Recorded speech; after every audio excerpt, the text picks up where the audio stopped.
Sometimes people think the life of a media trainer is all glamour.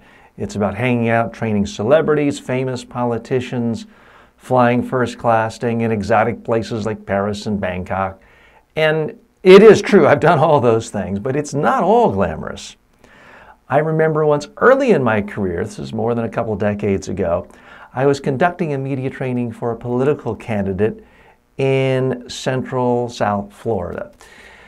This was a candidate for the state legislature. And as I often did then, and occasionally do now, the training was taking place at the trainee's home, because all I really need is a television. I bring video camera, lights, microphone. I walk into the house with my partner at the time, Stan, and instantly something was wrong. Now, I don't have a particularly sensitive sense of smell, but all of a sudden it was like, boom, like being punched in the nose, because the stench of cat feces, cat urine, and whatever cat stuff else was so overwhelming. It almost knocked me down. Walk into that, and this is where I'm supposed to spend the next 8 hours. Walk in, sit down. My partner, Stan, quickly said, "Oh, I just remembered another meeting I have to go to. I'll see you at 5. He got out of there quickly. Smart move. He's smarter than I am. And the candidate comes up to me and says, "Oh, great, looking forward to working with you. Would you like a snack?" I said, "Sure." So she brought me a donut on a tray. The tray is covered with cat hair. The donut is covered with cat hair. I look at the floor, the chairs, everything in the house has about 1/4 inch to a 1/2 inch of cat hair. I suddenly said, "You know what, I think I'm on a diet today. I'm going to pass on the donut, but thanks." We do the training. I'm trying not to get physically ill. We do the training pretty much as we always do. Get her on camera numerous times, refine her message, all of that. It's lunchtime. Now, those of you who've ever been at a training with me or know me, you know I've never skipped lunch once in my life. I like lunch. I like all 3 meals. I don't skip meals. Maybe I should, but I don't. So she offered me lunch, a sandwich. I look at the sandwich. It's on a plate. The plate is covered with cat hair. So, and I don't like to do this. I don't think I do this very often. Try not to do this, but I lied. I said, "Oh, you know what, I'm just not hungry. Thanks anyway." I couldn't imagine stomaching something covered with cat hair.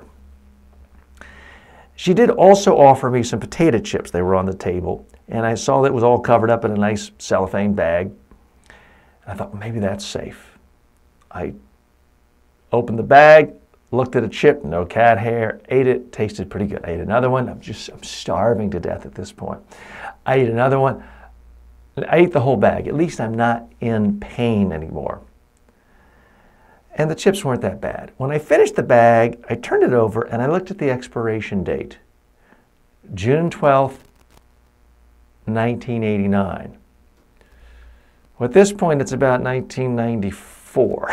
So these chips were so beyond expiration date, it wasn't even funny. Again, my stomach is like, We continue the training all day long, and I do think I helped the client. I did help the candidate. She got better and better and better, and was better prepared for her state legislative race. It wasn't the most enjoyable day, certainly the most glamorous day I've ever had as a media trainer, but you know what? I got through it. I didn't let the fact that my nose was under assault stop me. I didn't let the fact that I was practically starving to death stop me. I did my best, and I focused on the client's need. And I tried not to whine or be a baby about it. Okay, so why do I tell that story?